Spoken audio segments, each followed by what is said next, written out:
What's up, Mike? I don't know. It looks really nice out there. It reminds me of Duckburg from DuckTales. I know it's a weird thing to say, but Kindness for Weakness was actually based on DuckTales. Really? It was inspired. I forgot that it was inspired by DuckTales. How so? I wanted to make something like Tyler and do like a Scrooge McDuck type of deal. Oh, that's right. Jeremy. That's right.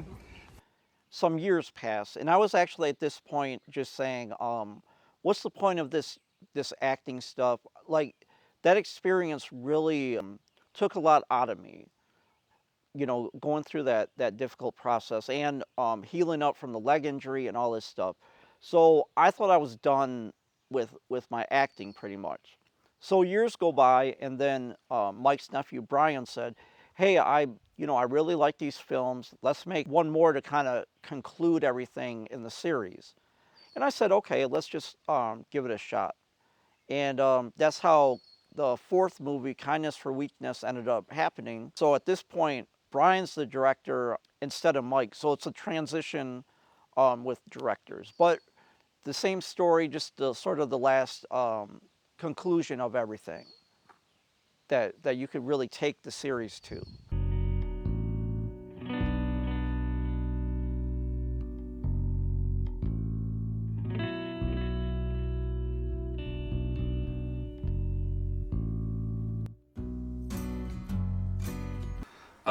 Kindness for Weakness happened about 10 years later. My nephew, I guess, was a fan of the Roommate films and wanted to make films. And I never really finished the Roommate films with Homeless Inn. That was the other one that we were going to make, which I wrote several scripts for. But we ended up turning Homeless Inn sort of into Kindness for Weakness, which was based on the events that happened on that one anyway, which involved Tyler's roommate Bill. And he was supposed to be like the main person for the Homeless Inn. He was supposed to be like the last roommate before everything went down. And I didn't really shoot that one because that one was a little bit more expensive to shoot, especially what I wanted for it. Because it was more about like destroying things, which would cost money. And it was just really hard. But then we shot Kindness for Weakness years later. And it's supposed to be like the aftermath of that one. But that one, I felt like the filming for that one went pretty smooth. It was a lot better than what we shot for Losers Anonymous. Losers Anonymous was a disaster every time we shot it, which Kindness for Weakness went by a little bit smoother. There wasn't really too many problems. Thanks to Nina, I was able to get some gigs. Writing's the only thing I've ever been good at. Filmed it. We changed the script a lot while we were filming it. We did have fun making it, so. Wait, Shane! Am I supposed to get out?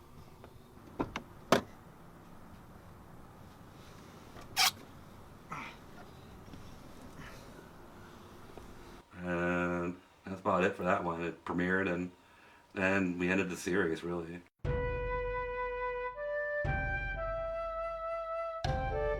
Hello everyone, I am Michael S. Fields. I am the creator of the Roommate series. I just want to thank you all for coming out to the world premiere of Kindness for Weakness. I just want to thank my cast and crew for making this night possible. Without them, we wouldn't even have a film.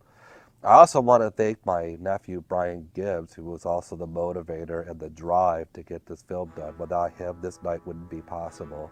So Brian, I know you have a grand speech for us all. So Brian, can you please give us your grand speech? Who are you? Really? That's it? That's all you have to say? Brian, I can't believe you. I mean, I worked on my speech all night and you probably did absolutely nothing.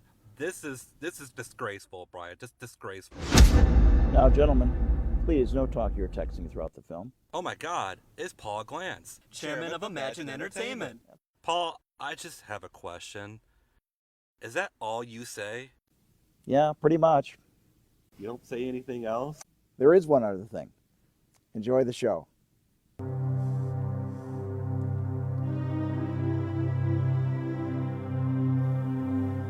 Now, you know this film's out in 3D, right? I know.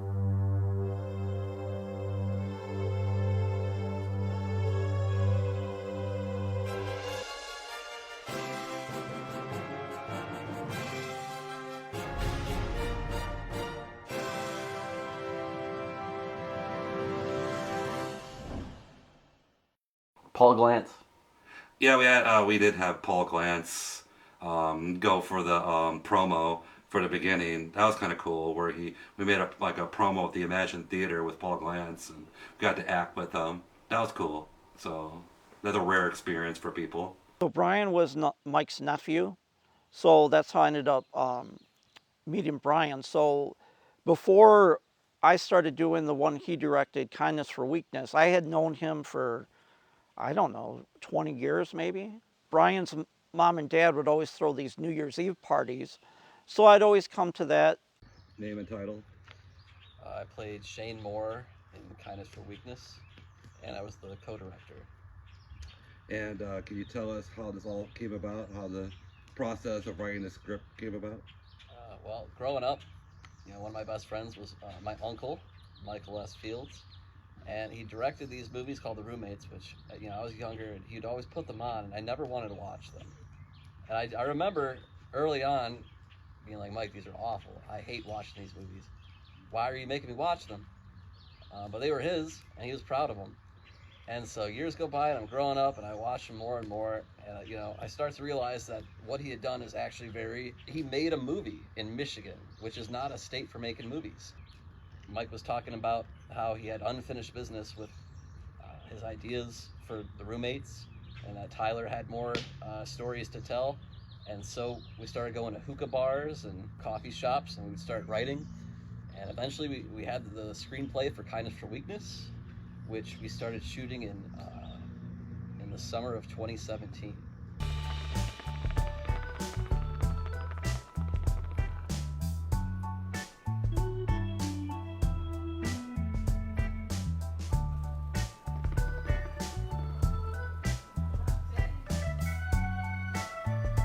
Michael K. Now that's another beast entirely, because Kevin Murley, who I went to school with, came to visit me one day, and Michael K., he was living out in the woods with the Rainbow Kids, and these are a group of hippies that take drugs, don't have a home, they live out in the woods. But he needed a place to stay, and the only thing about Michael K. was that he was really funny. He would make me laugh until I couldn't breathe. So that was cool about him. The only problem is he never liked to work. But we used to play video games together. Like we would play No Mercy. And that's how I got into No Mercy, the WWF game on N64, because of him. And it's a great game. Well, the problem with Michael K. was that he always got himself in trouble with the cops. I don't know how, but he did. Well, I had a girlfriend at the time, and we went out to, I took him out because I didn't want him to be by himself because I actually cared for some reason. So I took him out with me and my girlfriend to Taco Bell and went out to some places. And then we went out to like her dorm because she was living at the Eastern University, and they didn't like him at all and he was even talking about stupid stuff like Ronald Reagan being president in like 1960 something. And he was talking about like banning drugs or something like that. I don't know. It was just a stupid story. Well, I ended up leaving him there because he had a crush on some girl that was there. He was trying to get with her. So I was like, whatever. So I went home, left him there. Well, they dropped him off, and they wanted to get rid of the guy. So he woke me up out of bed. I had to be at work in the morning. He's like, Mike, where's that Taco Bell? It's in the fridge. Oh, okay, man, you go back to sleep. So then I go back to sleep, and then later on, I hear a radio and some lights going out in the hallway, and someone knocks on my door. And I open up the door, and there's a cop. The cop's like, you wouldn't happen to have any pants for Michael K. over there, or whatever he called him, because he's about ready to kick out the window. We just arrested him, and we just want to get his clothes and get out of here. And his weed was sitting out on the table, and that was before weed was even legalized, so we could have gotten in trouble for that.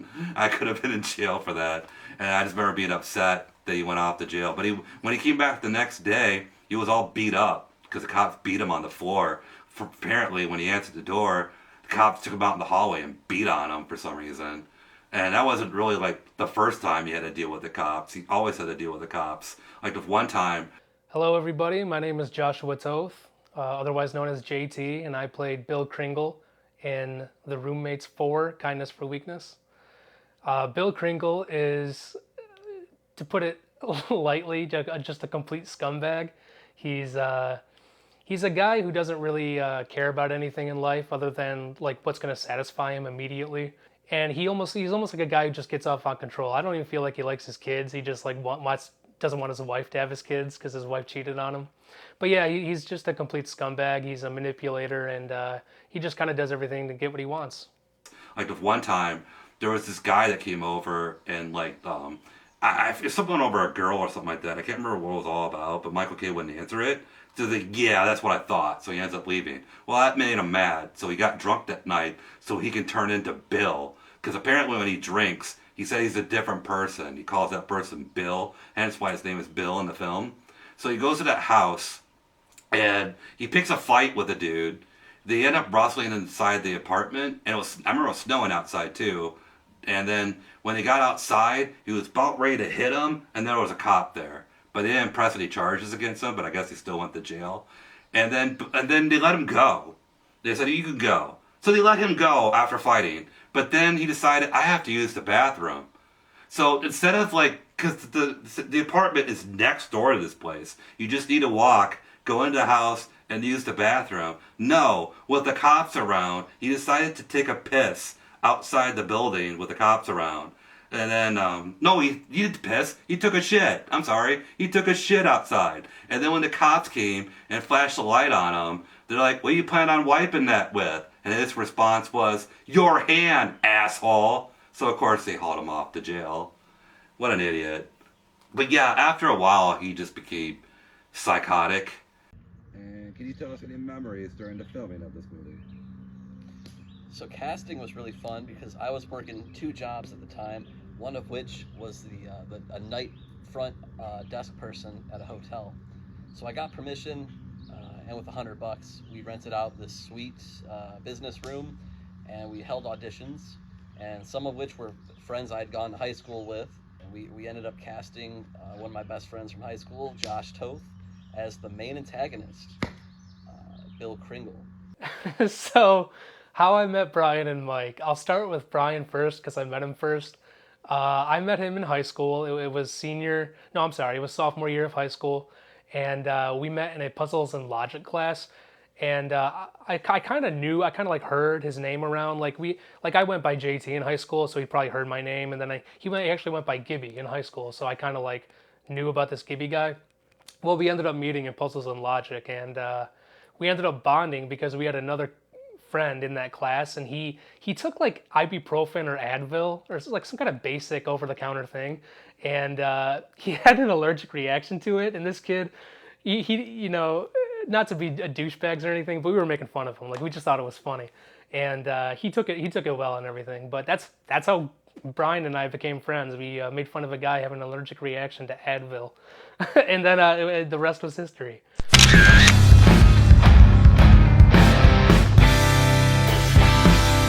Mike is, of course, Brian's uncle. So I met Mike for the first time when I auditioned for the role.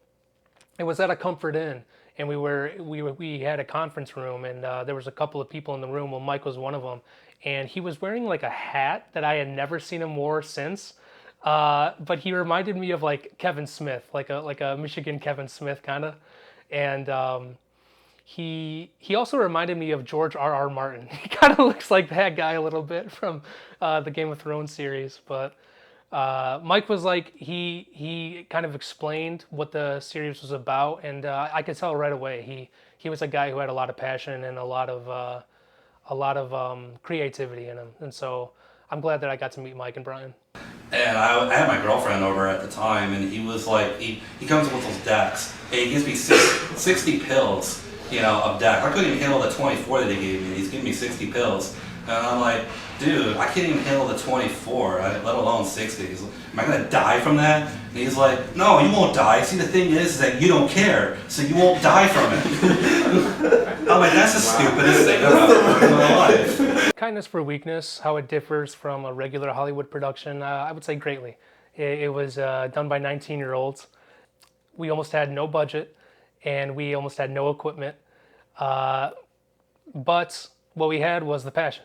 And so I guess the way it was different is just it wasn't as professional as it could have been, but again, it's an independent movie done by guys who were 19, 20, 21, so You know, all in all, though, I think it was a fun experience, and I'm glad that I did it. I can't.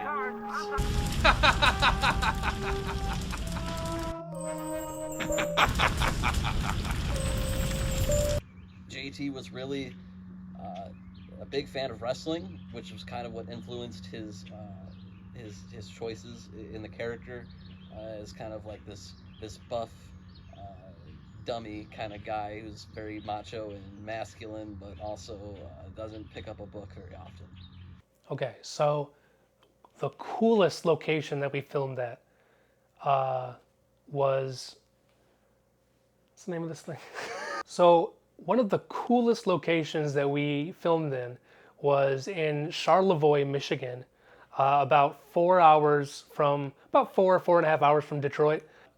It was called Castle Farms, and it legit looks like a big ass castle. You can host events there. I believe you can stay there, and they were so kind to let us film at that location, because that scene took place in the climax of the movie. Bill's supposed to be filthy rich at this point, and it was just a great location for us to do this film at. There's a big fight scene. There's a brilliant waterfall that I wanted to make sure got some prominent use in the film. It was just a great location, great people. The people were so kind to us. Barely ever had any hangups about what we were doing. Wonderful place, beautiful location, and it's one of my personal favorite experiences of that film. Now, something that I don't like about that part is I'm a hairy guy, okay? Nothing up here, but everything else, hairy, right? For no reason whatsoever. Nobody told me this. This was not a direction. I shaved my chest hair. Don't know why. I'm shirtless in that scene, and I don't, for whatever reason, I'm like, oh, this is what they would do in Hollywood, right? They would like shave their chest hair, right? That's the only reason why. So if you ever saw that movie and you're like, why does this guy have a beard and no hair anywhere else except for his arms? It's like, okay, well, I did. I just shaved my chest hair like a complete goober. You know what you did, Bill. I want my money. I don't know what you're talking about. You know exactly what I'm talking about. This life of luxury you're in is because you stole it from me. There's a scene towards the end where Bill is showing off his castle to our main characters. And this movie was written by Brian and Mike, and they wrote a line in there for my character to say, and it was actually a monologue. But at the end of it all, they had a particular line that they were really fond of, and it was "Get the fuck out of my luxurious living space." Now, he's yelling it, and I remember the day of the shoot, they were kind of having second guesses about this, because they really wanted the monologue to be the prominent part of that scene. And they kind of thought that was kind of like an awkward way to maybe end a monologue, like maybe it didn't roll off the tongue. And I remember telling them, guys, I was like, guys, no, I'll do it. I know you guys like this line a lot. I'll do it, and I know how to make it funny, and I hope I did that. And where's my games at, Bill? Your kids enjoying playing them too? It don't matter if my kids are enjoying. Now get the fuck out of my luxurious living space. My real good buddy in this movie is Austin, and I'm sorry, he's not my good buddy in the movie. He's my good buddy in real life, and he was in the movie. Well, one of the things that we love to quote, there's two quotes that we, to this very day, still quote. It's when Tyler's going to go and confront Bill, but Tyler doesn't want Nina to join him because he thinks it's going to be dangerous. Well, he's like basically says that to Nina, and he just says that he doesn't want her to go along. And she's like, why? Is it because I'm a woman? And that was one of the funniest lines and deliveries in the whole movie. I want you to stay home for this one. Why? Is it because I'm a woman? No, it don't have anything to do with your being a woman. I just want you at least 100 yards away from this psychopath, Bill. I can handle myself. I know you can, Nina. I just really care about you. I just don't want anything to happen. You care about me. Of course I do. In an asexual kind of way. Another line that we love a lot, by far the dumbest line of the whole movie. Awesome Andy. Andy was a completely gagged character, only there for jokes, had nothing to do with the plot. But he does steal the show in one scene.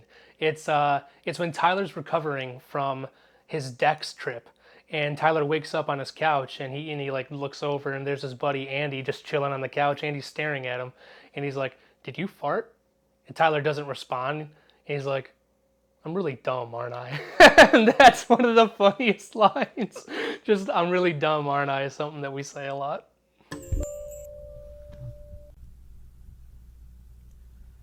Guess what? I don't have diarrhea. Isn't that great? I'm really dumb, aren't I?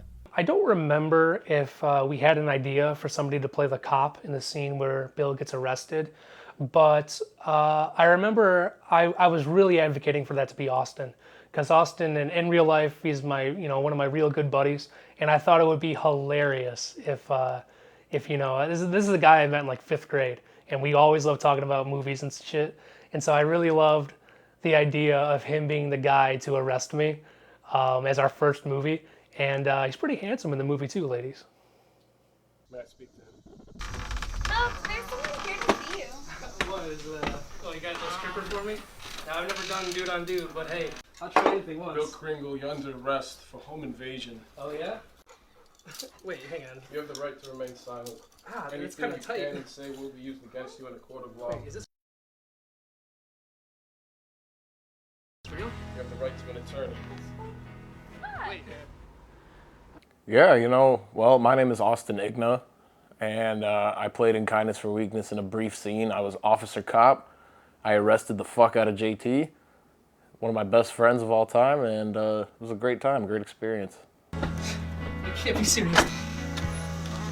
You can't do this. Stop! It's my birthday. My own damn birthday!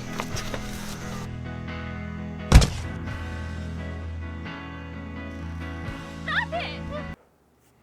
Yeah, so funny, interestingly enough, me and JT known each other since we were kids, been best friends ever since, and then somewhere along the timeline of life, met Brian as well in high school, earlier high school, we got well acquainted, with our love for things like, movies, video games, weed, that kind of thing. And then just somehow over the course of life, even after high school, our lives still intertwined and we remain friends to this day, which I'm very thankful to say.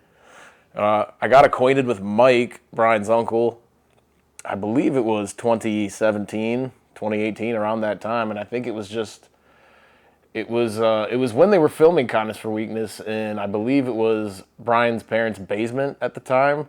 That's when I met Mike. We were filming an argument scene between JT and another actress, and so I stood there and I met Mike, and I made him die laughing because I said, "God, the wonderful thing about this country is that we got to build a wall, and everyone is going to be prosperous, terrific prosperity here, especially in the film industry." I mean, it's quite possibly the greatest film industry I've ever seen.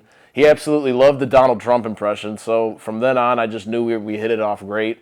And ever since then, we just, Mike's apartment in Canton at the time was a hub for all of us to hang out, smoke, drink, bullshit, play classical video games. It was like how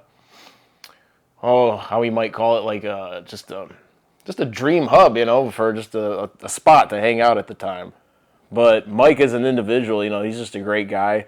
I have mad admiration for him, mad respect, because he lives life by his own way, his own rule. You could say he continues to make films, continues to make his own projects. He's lived an interesting life, and then his demeanor about it, whether it's a good or bad thing happening to him, he just kind of rolls with it and doesn't allow it to affect him or his sanity. He's always seemed to have kept his sanity going pretty well. I mean, the guy ended up here, then he ended up in Spain, married out of nowhere, then he comes back.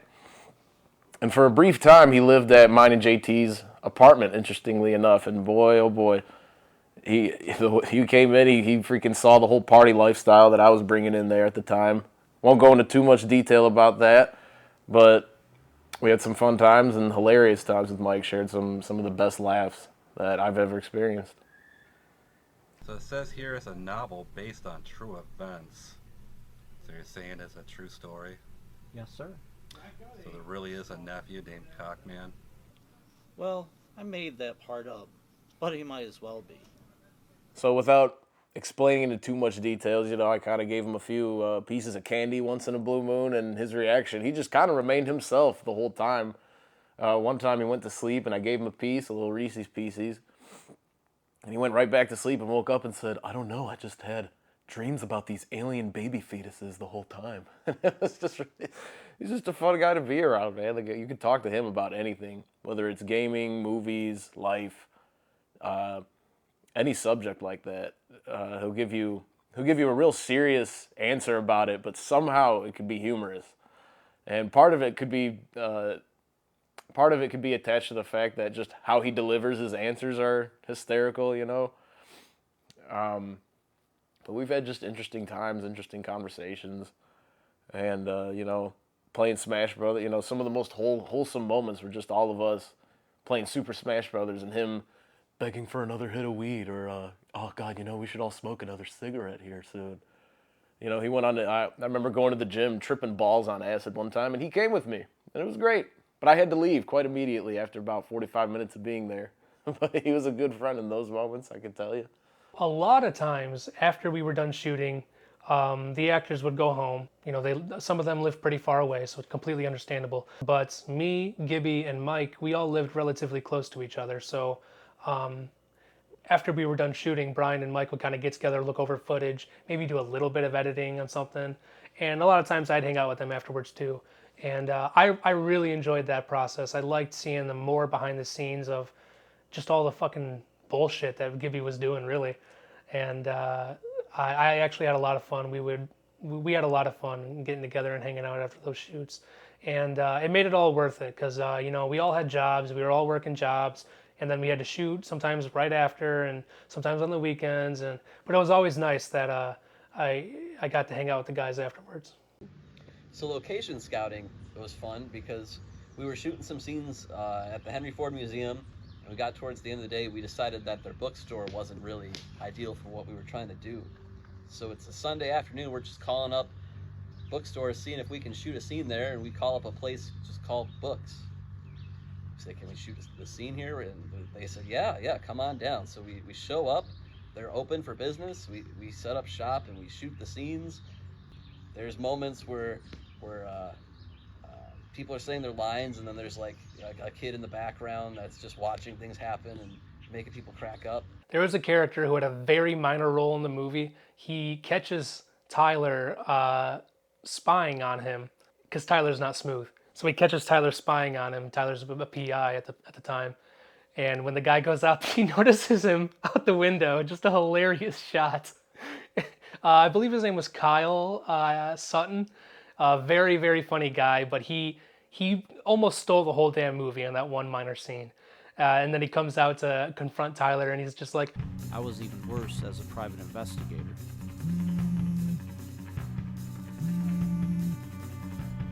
Hello? What's up, douchebag? What do you want, Shane? I'm investigating right now. I'm bored. Let's play Smash Brothers. No, I don't want to spend time with you. Goodbye.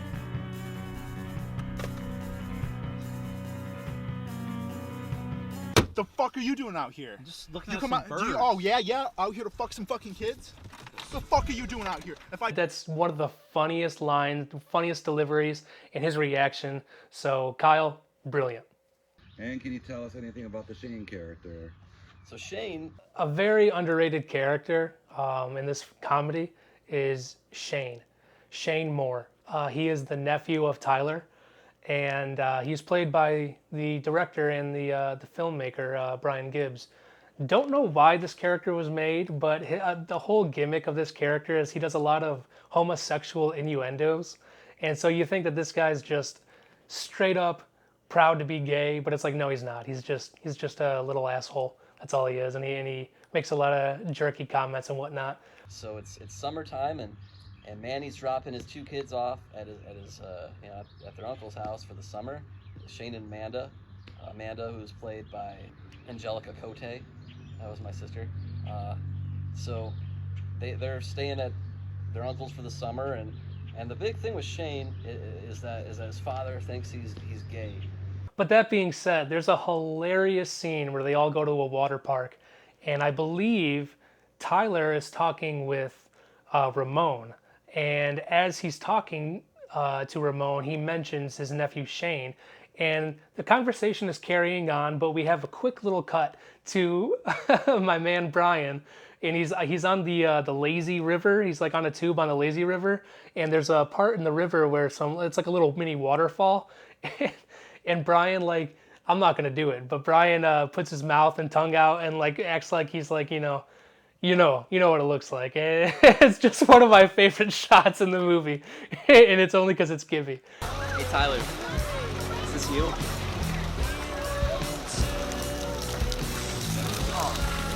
So Shane kind of plays as like Tyler's, protege, and they have a very, he's kind of a smart ass, and they go back and forth a lot. But you can tell that they have a very familial, strong relationship, and by the end of the movie, you feel like they have a great bond and connection. Okay, so now I just wanted to talk about some of my favorite quotes from the movie.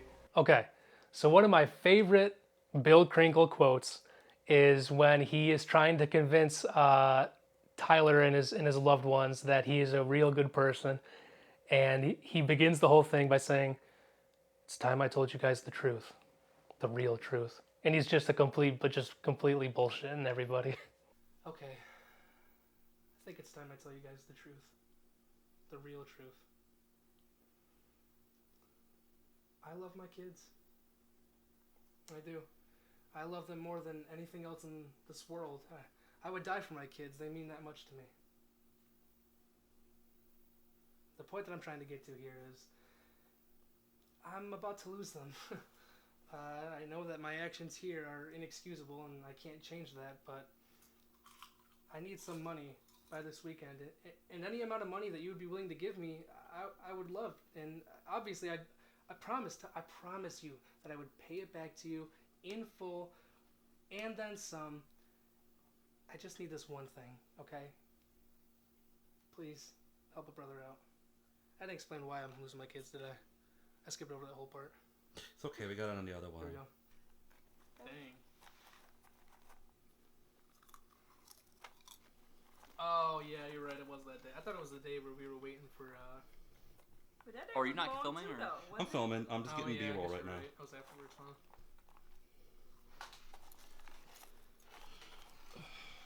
Could have cleaned up your game systems there, bud. I'll throw you out of here too. Probably the biggest shout out, the guy who deserves the biggest shout out on this film is Jeremy, Tyler. I filmed many scenes with Jeremy, Bill and Tyler going back and forth. Just two bald guys, one's good, one's bad. I thought we played off each other very, very well. I loved how his character's more subdued and quiet and my character's more in your face and obnoxious. Just a brilliant dynamic, and really, I mean, this film would be impossible without Jeremy. So Jeremy definitely put in a lot of work, and he deserves a lot of credit for the movie. I used to come to this place all the time. Well, now you're gonna give back, Bill. Hey, Ed. Give him an apron. What are you talking about? It's time to give back, Bill. Show that determination.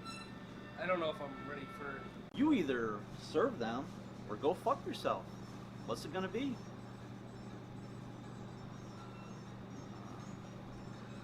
I'll see you in 8 hours. All right. Wait, 8 hours? Does this come off what I owe you?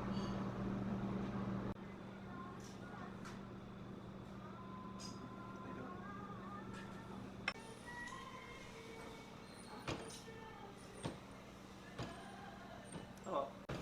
Hey, I was wondering if you could do me a favor. Can you change the soup of the day to loser soup? And buy everyone a pizza. My condolences.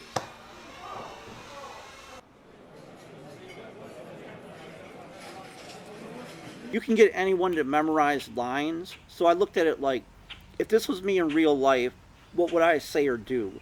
So I think my performance got a lot better taking the view of acting at that point instead of just saying the exact lines that were on the script. So I kind of took more control of the character than I did in the first three. Another fun little fact about this film is we actually shot our very first scene that we shot was the first scene in the movie. So we show up on location, and it's really just me in the scene. I mean, there's the homeowner in the scene, but it's really just me.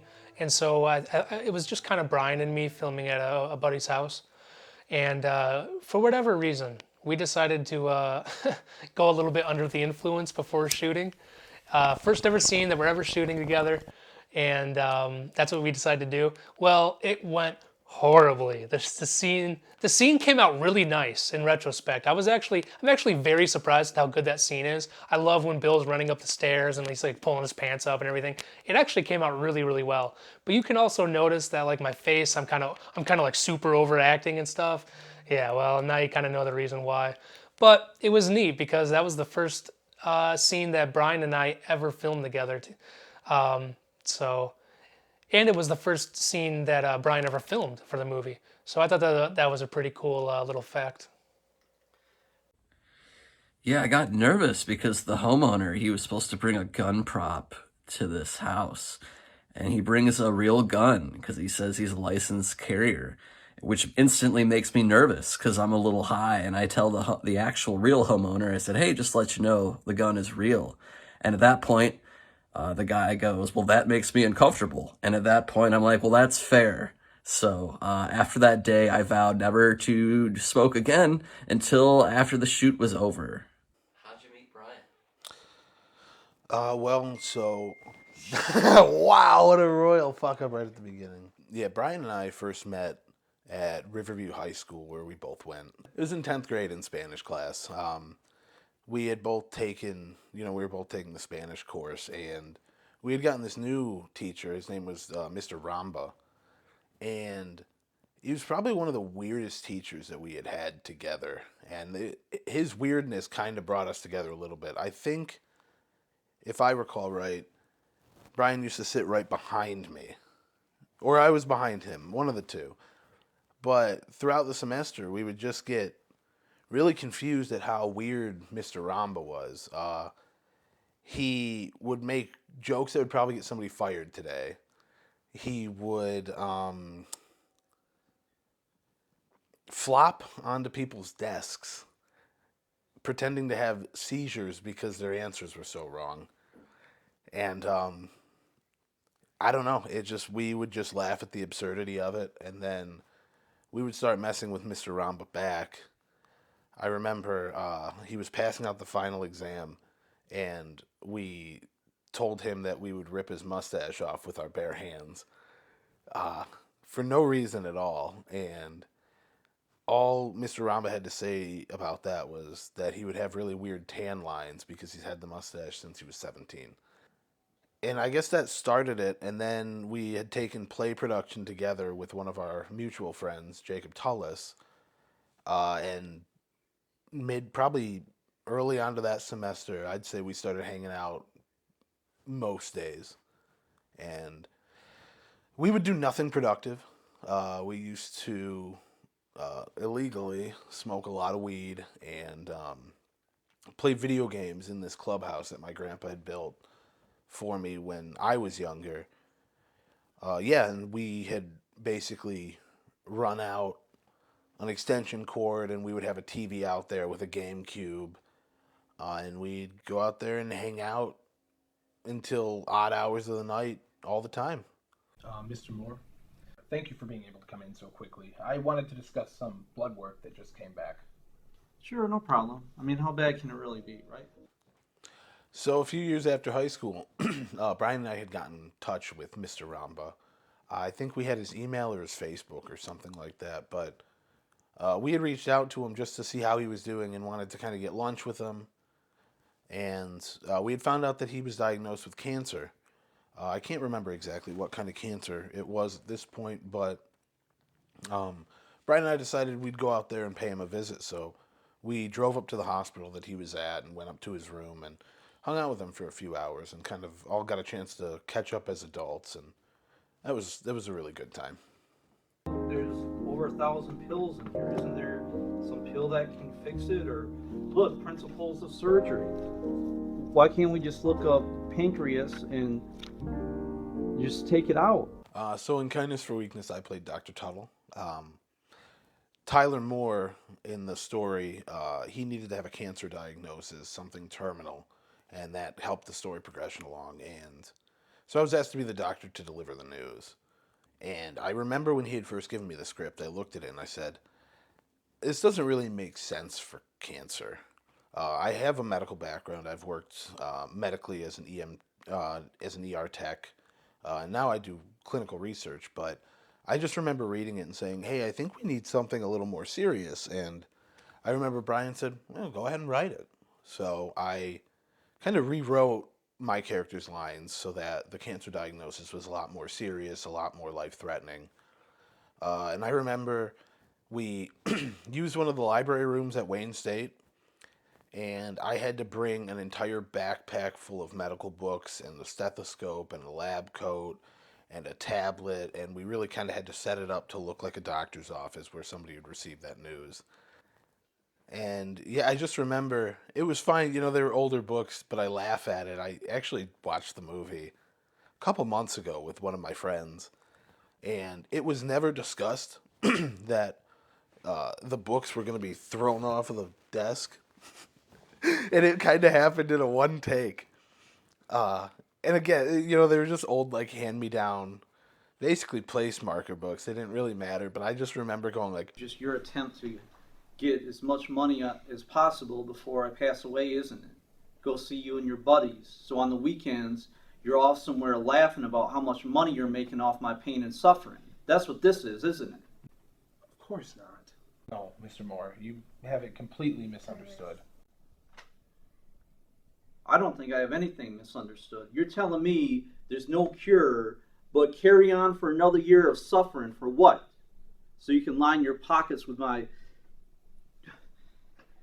You know, I'm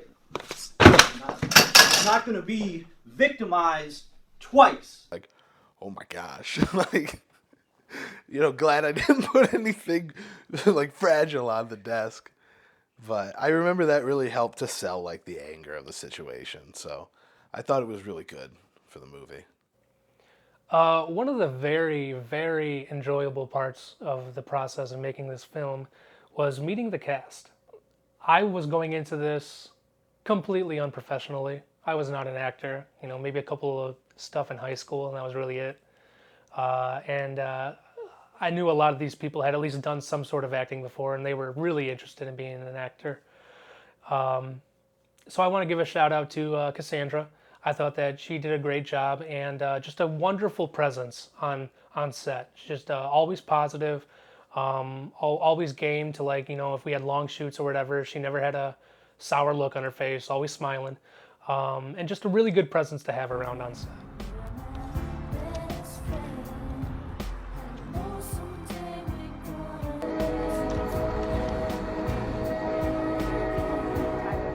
Train is coming.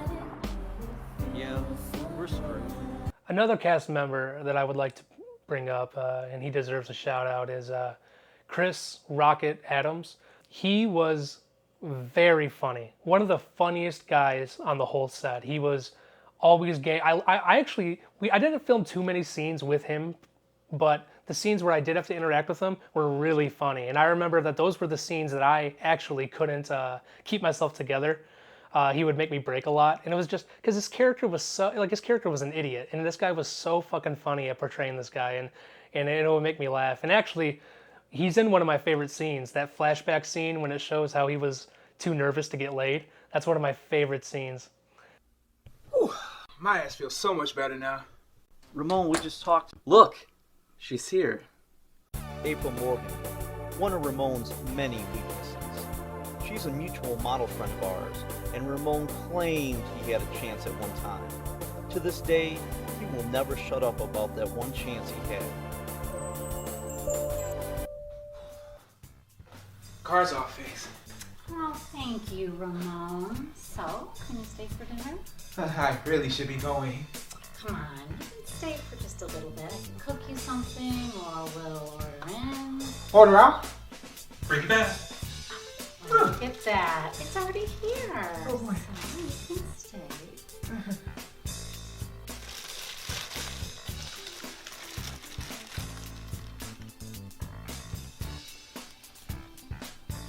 So yeah, shout out to Christian. State your name and your role in Kindness for Weakness. So I am Cristen Rocket Adams, and my role in Kindness for Weakness was Ramon Sanford. And he was based off of a character who was friends with Michael. Shout out to him. Get well, take care of yourself. The character was based off of his friend named Damien, who apparently he was a wild child. He loved to do things like play video games. He was all into that kind of stuff. So in this movie, my character was almost a more autistic-like version of him. So he was obsessed with video games, comic books. He liked to go out and have fun. And he ends up having a crush on this character named Nina. And he really didn't know how to talk with her and how to communicate unless it was talking about something that he loved, like games and books and that type of stuff. But then they end up becoming good friends. And much of the movie carries like a dramatic tone because there's like this big showdown at the end. And we had a great day filming that too, especially working with the actors specifically. It was a great project to work on. I had a great time doing it. Okay, everybody, thank you for coming. This is Operation Bill's house, so this is how it's gonna go down. Shane, I'm gonna have you stationed right over here. Ramon, I'll have you stationed in the car. And Amanda, I'm gonna have you stationed right over here with the walkie-talkie, so when you see Bill, you can give me the heads up. I'm going with you. Ramon, you'll just be in the car right over here. Let's stick to the original battle plan here. So Shane, I'm still going with you. Ramon, I stayed up all night creating this battle plan and you're not gonna fuck this up for me. I learned about the casting call from Kindness for Weakness. I saw it on Facebook back in the summer of 2017. I believe you posted it, Brian. It may have been you. I did. And I was very, very well interested because at that time, I was really starting to look at more casting calls and really start expanding myself more and working on other people's projects, especially other filmmakers I had never worked with or met at that point. And I heard about this casting call. They were at a hotel out in Taylor, somewhere on Telegraph. I can't remember the name of the hotel. There's a seat right next to you. What's that? There's a seat right next to you. Can I sit next to you? Sure. Ooh, baby! I get to sit next to Nina, fine ass. Cheer! But it was a nice setup. So I went there, and that was when I met Michael and Brian for the first time, as well as a couple other cast members. I read for the part of Ramon.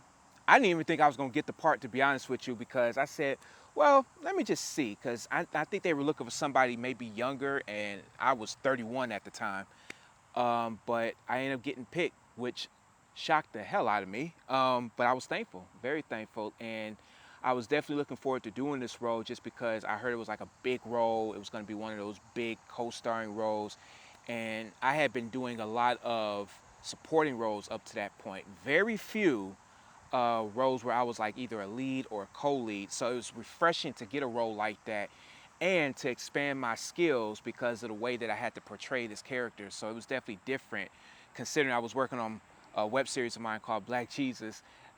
So switching it up at that time meant bring out more of my versatility and really showcase some hidden talents that I was very unaware of at that time.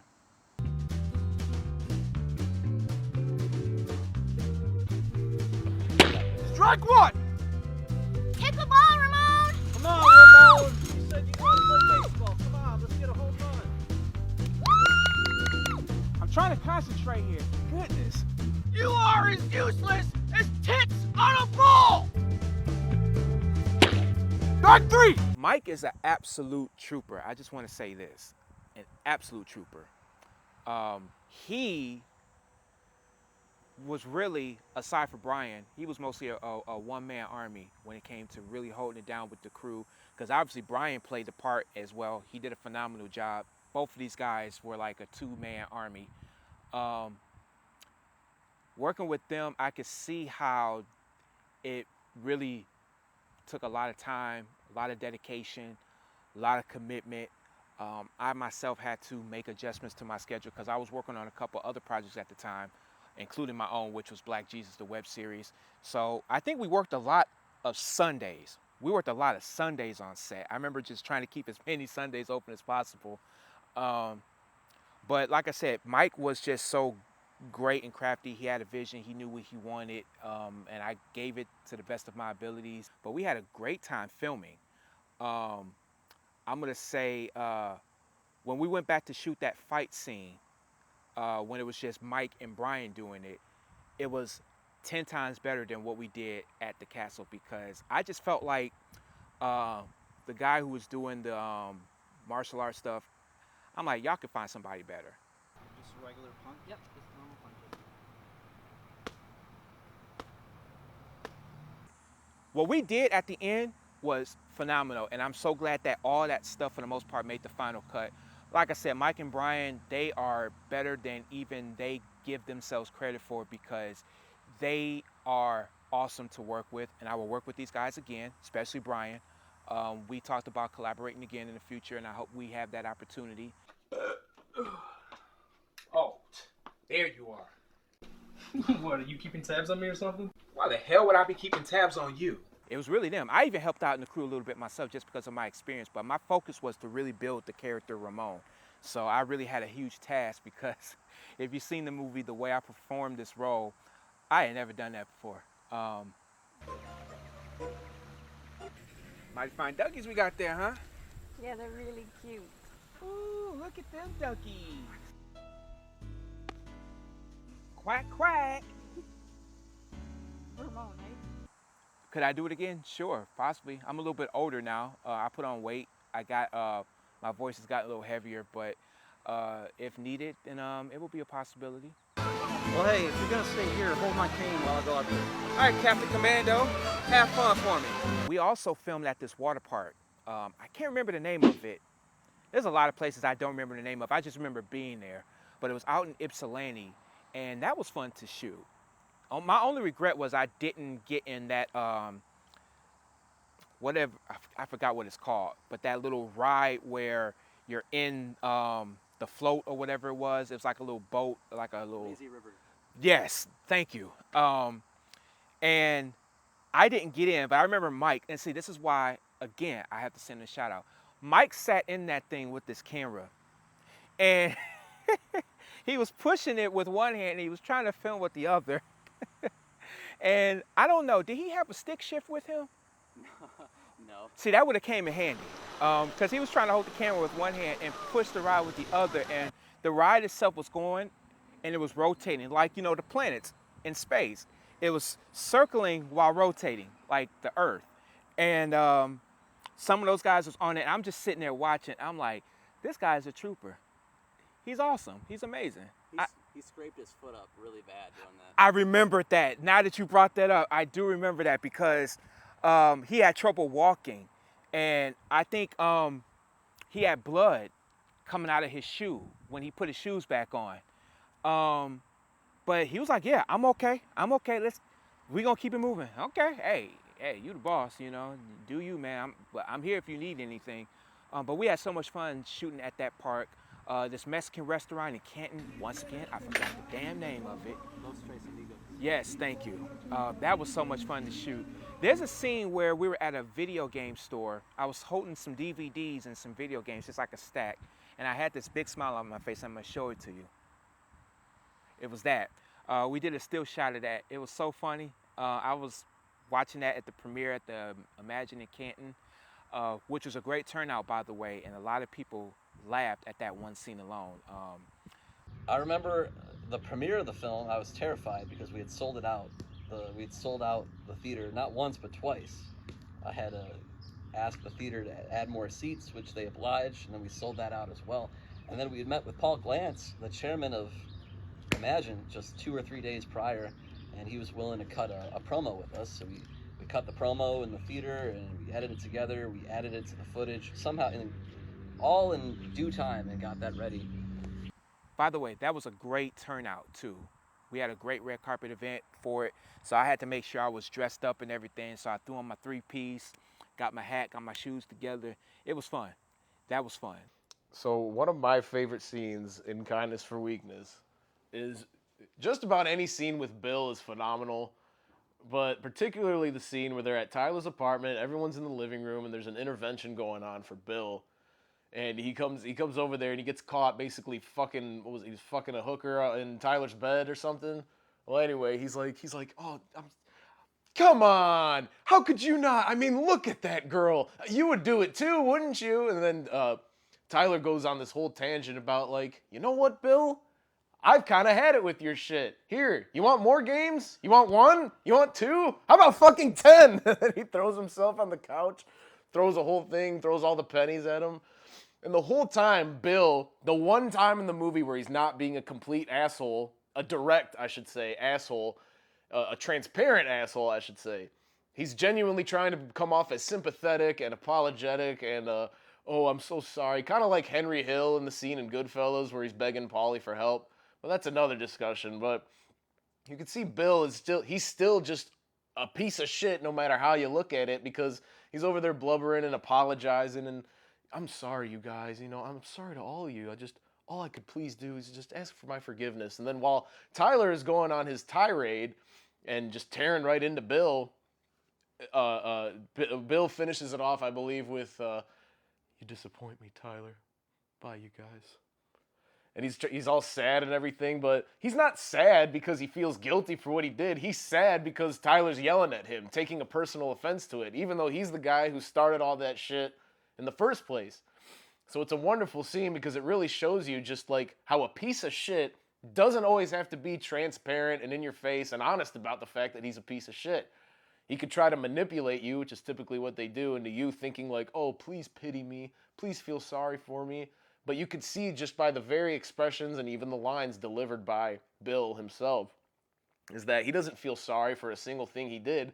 He feels bad because everybody hates him in this room right now, and he's just like, oh, I mean, why should everybody have to hate me? It's like, because you're a piece of shit, and you caused it. So I would have to say that's one of my favorite scenes in Kindness for Weakness.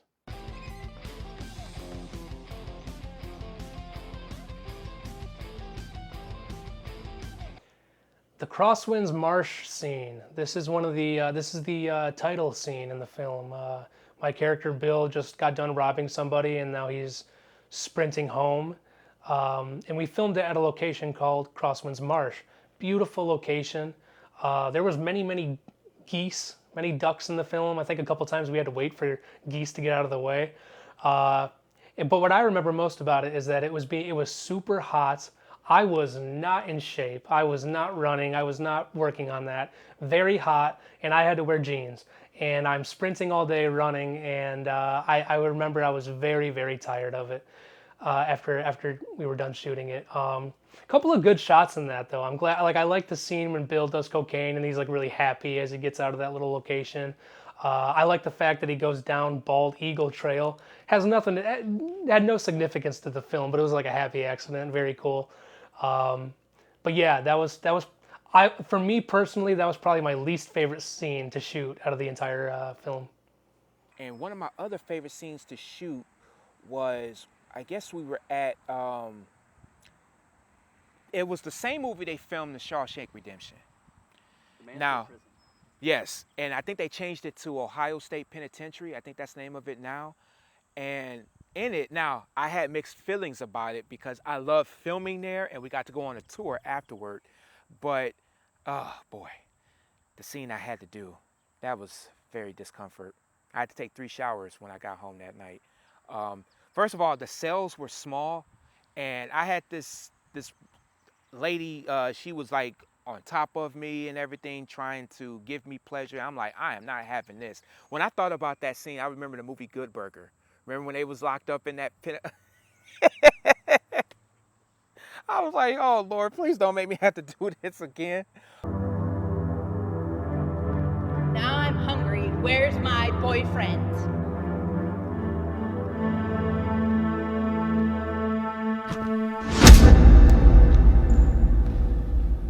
Oh, hell no. Help!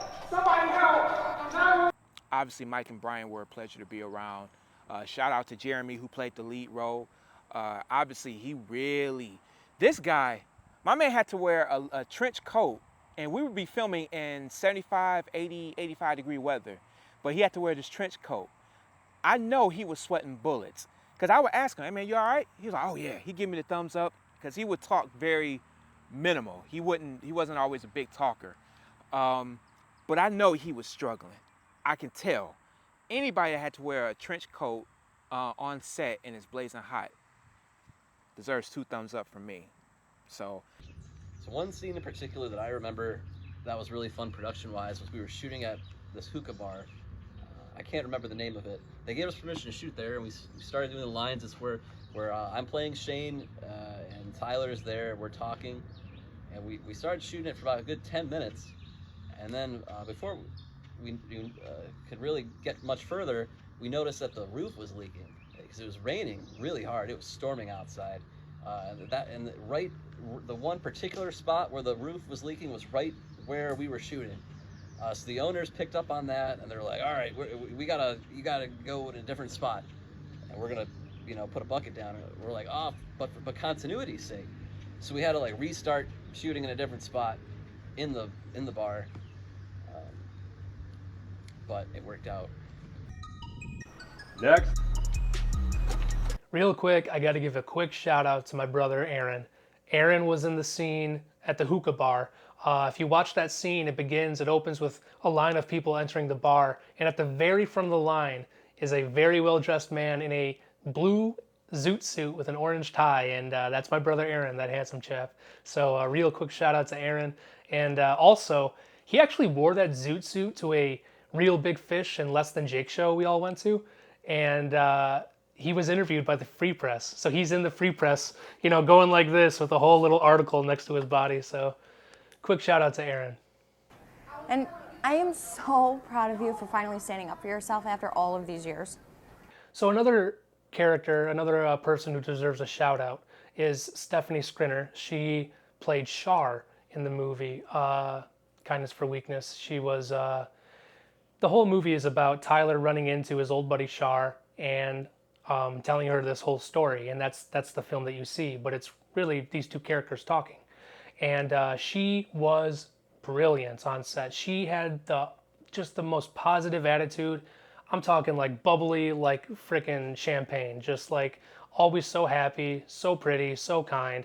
And I think that she brought a lot of professionalism to to the movie, especially with it being the first couple shots.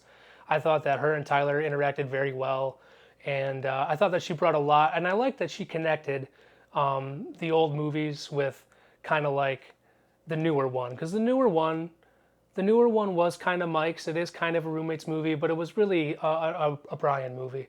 And so I like that he had these two characters, talking to each other to kind of pay homage to the previous films.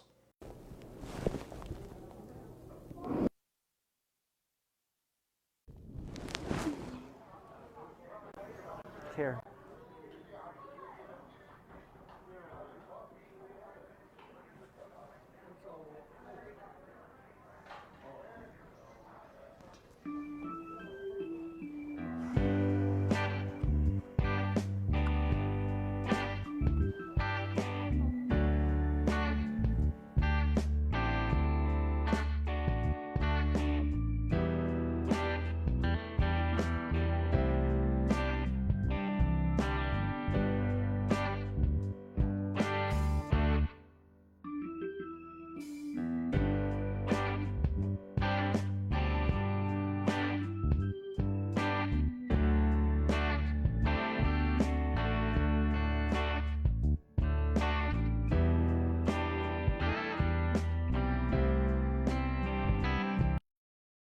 You've read over the script now. It's over 100 pages long. What would you say is your favorite scene in the script? My favorite scene in the script, most likely, is every scene with Ramon in it. Ramon is my favorite character. When I was reading it, I loved everything I was reading. And to me, he's like... Oh, and the guy that we have playing Ramon, Kristen's really, really fucking funny, and I can't wait to... I can never wait to see his scenes being made. So there was this one scene that we were shooting for Kindness for Weakness where we'd gotten Jane Dabish, who was a Michigan comedian and filmmaker, to shoot a scene, and she had puppets at the time because that was her gig. And so this character's name was Skinny the Puppet. So it took place in a public bathroom, and I wasn't able to be on set for that shoot because I had to work. So we had Jeremy running the helping with the production, and I guess the audio didn't like record all the way because something didn't really get plugged in or something like that. But it rendered the scene, not usable, and it wasn't a big deal because it was just a filler comedic scene. So we scrapped it, and moved on. But I was scrolling through my footage randomly, and I came across we had my friend from high school, Austin Igna, voice the puppet, and I watched him do the voice, and it made me crack up, and I was like, oh man, I gotta cut this scene together. So it kind of involves the character Awesome Andy walking into this bathroom, and the puppet is pretty explicitly aggressive with him. And I guess what happened was while they were shooting the movie, the scene, some guy outside saw what they were doing, and he called the cops, and then the cops showed up, and they had to prove what they were doing. And of course, my uncle, it wasn't his camera, it was mine. He was having trouble showing them the footage. They were kind of sketched out by that.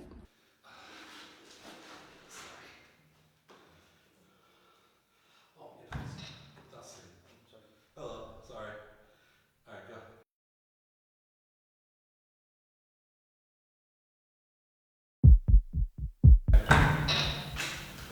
Oh, excuse me, I'm sorry.